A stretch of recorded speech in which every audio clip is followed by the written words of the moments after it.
आज हम structure of the atmosphere का अध्ययन करेंगे। तो वायुमंडल की जो एटमॉस्फेयर का स्ट्रक्चर हम पढ़ेंगे उसमें हम देखेंगे कि सतह से ऊपर की ओर जाने पर वायुमंडल में गैसों की संरचना या अन्य में क्या परिवर्तन आता है, यानी किस प्रकार की परतें पाई जाती है। यानी इसमें वायुमंडल का ऊर्ध्वाधर अध्ययन किया जाएगा। तिस्ता दी बोट, सर नेपियर सा, पिकार्डी, फ्रेंडले, कैनली, हैविसाइड, फायरल आदि अनेक अंतरिक्ष वैज्ञानिकों ने वायुमंडल के रहस्योद्घाटन जैसे कठिन कार्य में महत्वपूर्ण योगदान दिए हैं। यानी वायुमंडल की संरचना को ज्ञात करने में मुख्यतः इन वैज्ञानिकों का योगदान है। अब तक प्राप्त ज्ञान के आधार पर वायुमंडल को मुख्यतः 5 परतों में विभक्त किया गया है। ये जो 5 परतें हैं इसमें मुख्य अगर अध्ययन किया जाए तो परतों में पहली परत जो होती है वो है ट्रोपोस्फियर, और विभाजन जो किया गया है परतों में उसका मुख्य आधार है वायुमंडल में तापमान का ऊर्ध्वाधर वितरण, यानी वर्टिकल डिस्ट्रीब्यूशन ऑफ टेम्परेचर। तो ये कई बार पूछा जाता है कि वायुमंडल के स्ट्रक्चर को ज्ञात करने के लिए जो परतों का विभाजन किया गया है, इन परतों के विभाजन का मुख्य आधार क्या है। तो मुख्य आधार क्या है? मुख्य आधार है वर्टिकल डिस्ट्रीब्यूशन ऑफ टेम्परेचर।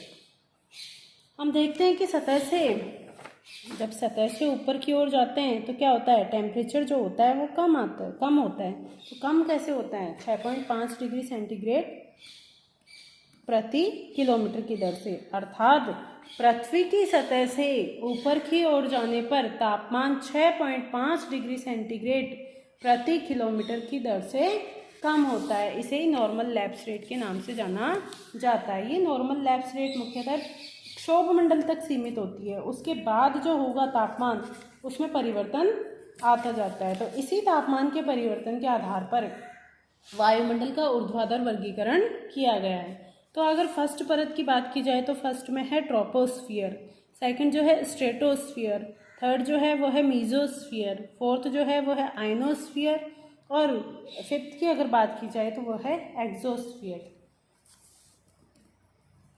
इन जो परतें हैं, ये जो परतें हैं, इनके बीच में पाई जाने वाली पेटियों को पोजेज या सीमा स्तर के नाम से जाना जाता है। जैसे कि क्षोभ मंडल व समताप मंडल के बीच में जो सीमा रेखा पाई जाती है उसको कहा जाता है क्या? ट्रोपोपोज। स्ट्रेटोस्फियर और मीजोस्फियर के बीच में जो संक्रमण सीमा पाई जाती है उसको स्ट्रेटोपोज के नाम से जाना जाता है। और जो मीजोस्फियर और आइनोस्फियर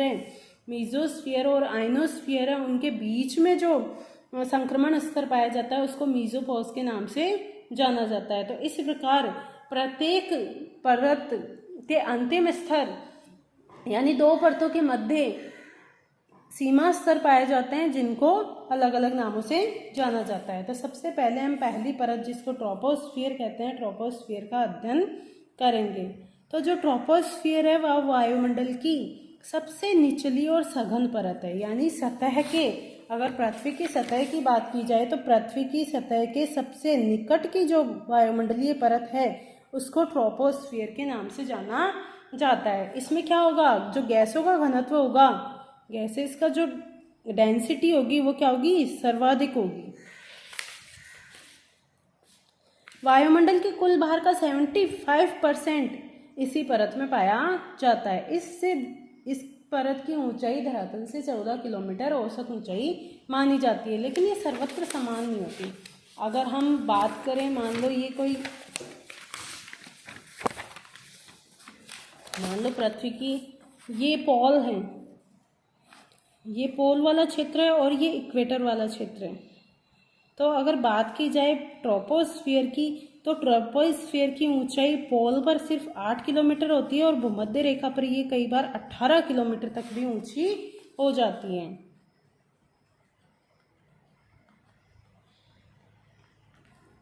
जो ट्रोपोस्फियर है ये पोल्स पर यानी ध्रुवों पर इसकी ऊंचाई 8 किलोमीटर होती है, लेकिन इक्वेटर पर इसकी ऊंचाई 18 किलोमीटर तक भी हो जाती है। और इसकी औसत ऊंचाई की अगर बात की जाए तो यह 14 किलोमीटर मानी जाती है। तो इसका कारण क्या है? क्या कारण है कि क्षोभ मंडल जो है उसकी ऊंचाई ध्रुवों पर 8 किलोमीटर है जबकि इक्वेटर पर ये 18 किलोमीटर है। तो इसका मुख्य कारण क्या है कि जो ट्रोपोस्फियर का निर्धारण किया गया है वो किसके आधार पर किया गया है? संवहन धाराओं के आधार पर किया गया है। संवहन धारा किसे कहते हैं?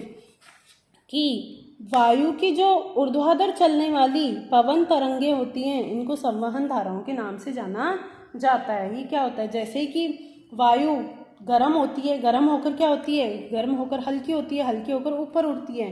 तो ऊपर उड़ती है तो ये वायु का जो संचारण होता है वो कैसा होता है? ऊर्ध्वाधर होता है। तो इसे ही क्या कहा जाता है? वायु तरंग या संवहन धाराएं। तो क्योंकि इक्वेटर पर टेम्परेचर क्या होता है? टेम्परेचर सर्वाधिक होता है। टेम्परेचर सर्वाधिक होने के कारण यहाँ पर क्या होगी? वायु गर्म होकर ऊपर की ओर उठेगी, जिसके कारण संवहन धाराओं की ऊंचाई अपेक्षाकृत क्या हो जाएगी? अधिक हो जाएगी। लेकिन पोल अपेक्षाकृत क्या होते हैं? ठंडे होते हैं। तो यहाँ पर क्या होगा? जो होगी मुख्यतः क्या होगा? वायु नीचे की तरफ उतरेगी। तो इस क्षेत्र पर संवहन धारा अपेक्षाकृत संवहन धाराएं प्रभावी नहीं होती, लेकिन यहाँ पर संवहन धाराएं प्रभावी होने के कारण जो ट्रोपोस्फियर है उसकी ऊंचाई अपेक्षाकृत क्या होगी? अधिक होगी।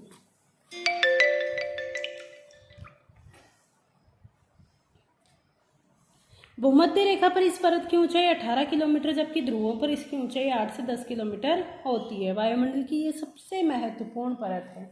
सबसे महत्वपूर्ण परत इसलिए है कि मौसम संबंधी जो भी घटनाएं होती है वह सभी घटनाएं क्षोभ मंडल में ही होती हैं। ऊंचाई में वृद्धि के साथ साथ इस परत में तापमान में गिरावट पाई जाती है, और यह तापमान में गिरावट की जो दर होती है वो 6.5 डिग्री सेंटीग्रेड प्रति किलोमीटर होती है। इसे ही नॉर्मल लैप्स रेट के नाम से जाना जाता है। यानी सतह से ऊपर की ओर जाने पर 1 किलोमीटर की ऊंचाई पर टेम्परेचर 6.5 डिग्री सेंटीग्रेड की दर से कम हो जाता है। तो इसे कहा जाता है नॉर्मल लैप्स रेट। यानी 1 किलोमीटर की ऊंचाई पर तापमान 6.5 डिग्री सेंटीग्रेड कम हो जाता है।